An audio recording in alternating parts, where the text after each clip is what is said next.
Hello friends.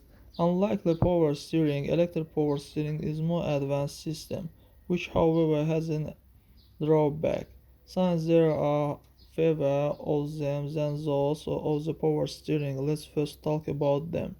Firstly, this is a high cost, and secondly, as maintained above the power of the electric motor is lower, which is why the type of the amplifier is mainly installed on cars.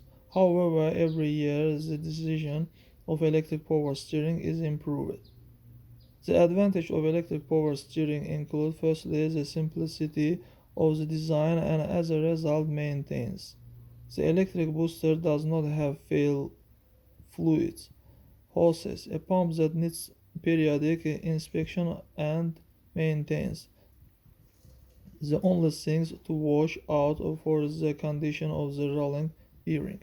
Secondly, electric power steering is more compact than a hydraulic booster, does not take up much space, and for some car models installed on the steering shaft in the passenger compartment and not under the hood, which ensures the durability of the operating.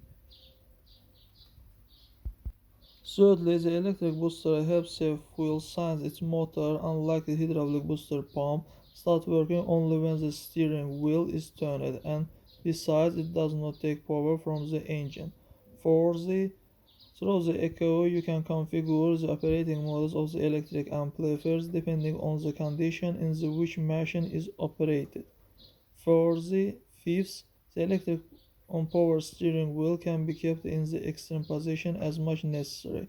And finally, driving with the yaw is a sharply when driving at high speed than with the power steering and more easily when driving at low speed.